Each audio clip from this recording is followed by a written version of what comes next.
The topic of temples is one of the most significant differences between what Latter-day Saints believe and practice and what Christians believe and practice. And we actually just did a video on the nature of temples and why there was only ever to be one authorized location where God's people were to offer sacrifices at.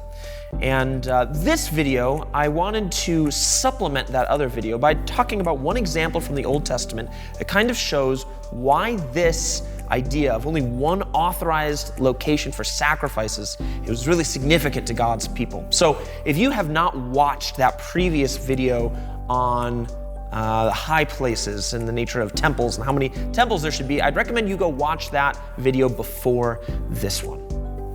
If you've already seen that video though, go ahead and turn in your Bibles to Joshua chapter 22. Just some background to the story. At this point in Israel's history, they have been taken out of Egypt, out of slavery in Egypt. They wandered in the wilderness for 40 years. They received the law of Moses. And then after Moses' death, they crossed over the Jordan and the conquest happened where they conquered and dispelled the Canaanites out of the promised land.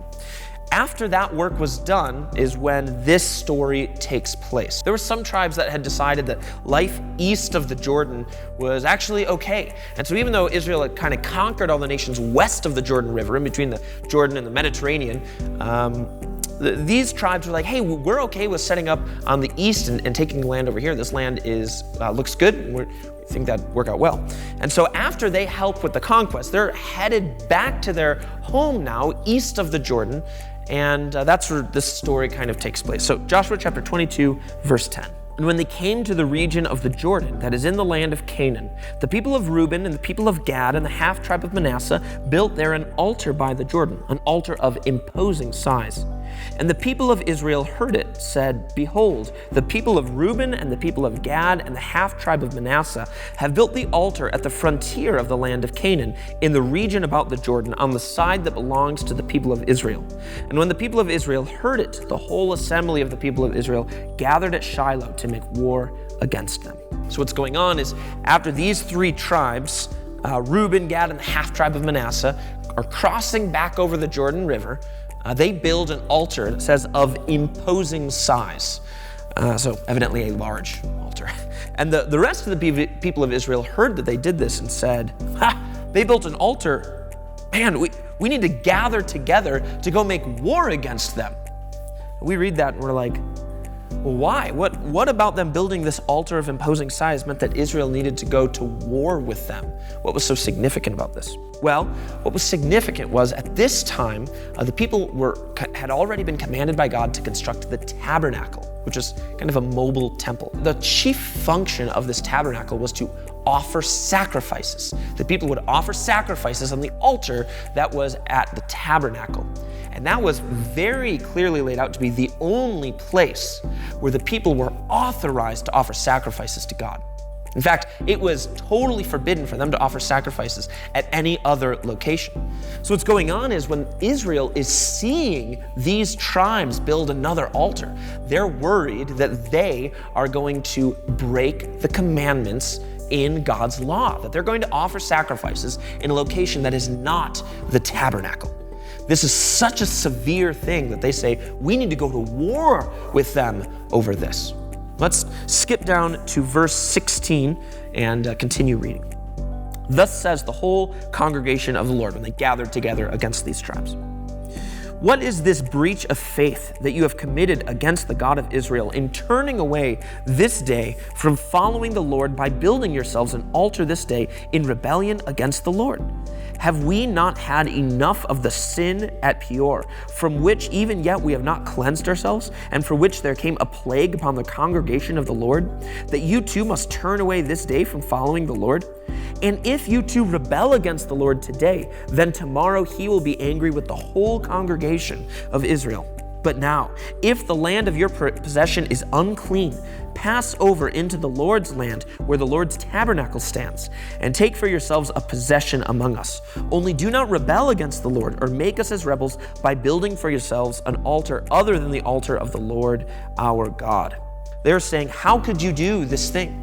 And they're recalling some previous events where, there was some sin that had happened, and as a punishment for that, God had actually punished the entire people of Israel. And they're saying, we've seen how God does this, this corporate punishment idea. We don't want to be guilty. We don't want to be punished for this error of yours. In verse 19, he says, but now if the land of your possession is unclean, pass over into the Lord's land where the Lord's tabernacle stands. In other words, if there's something in the land that is causing you to do this, if you're looking at other peoples or there's something there that's making you violate God's law and not offer right sacrifice where he's chosen, then ditch that land. Don't live east of the Jordan. Live with us where the tabernacle is, and don't do this thing.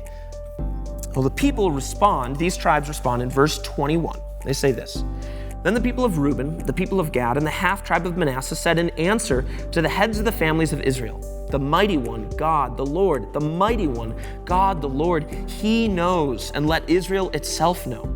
If it was in rebellion or in breach of faith against the Lord, do not spare us today for building an altar to turn away from following the Lord. Or if we did so to offer burnt offerings or grain offerings or peace offerings on it, may the Lord himself take vengeance.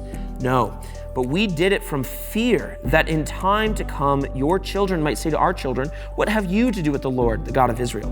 For the Lord has made the Jordan a boundary between us and you people of Reuben and people of Gad. You have no portion in the Lord. So your children might make our children cease to worship the Lord.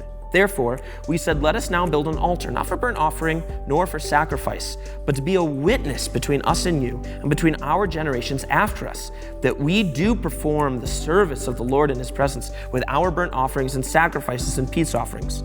So your children will not say to our children in time to come, you have no portion in the Lord. And we thought, if this should be said to us or to our descendants in time to come, we should say, behold, the copy of the altar of the Lord, which our fathers made, not for burnt offerings nor for sacrifice, but to be a witness between us and you. Far be it from us that we should rebel against the Lord and turn away this day from following the Lord by building an altar for burnt offering, grain offering, or sacrifice, other than the altar of the Lord our God that stands before his tabernacle.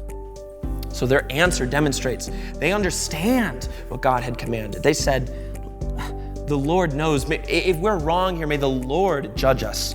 But here's what we did. We were worried that in generations to come, your children might look at our children and say, well, you guys are on the other side of the Jordan. You have nothing to do with Israel. And our children will then go off and serve foreign gods. So what they did is they said, we're going to build a copy of the altar that's at the tabernacle so that they can remember that since the time we moved into the land to inhabit it, we have always been a part of Israel. They did not build another place of sacrifice.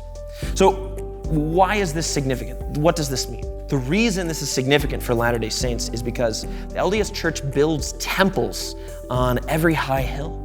And the goal is to have temples in cities around the world. But the problem with this is that God said he would put his name in one location. There's one spot for people to offer sacrifices at. And that was the tabernacle and then the temple in Jerusalem. And so for the LDS Church to build temples in all these cities kind of breaks and violates what God had already revealed that he would do concerning the temple. Now, we don't need a modern temple. We have other videos where we talk about why that's the case. But even if we were, hypothetically, to need a temple, then there would only be one location for it, where God had commanded, in Jerusalem.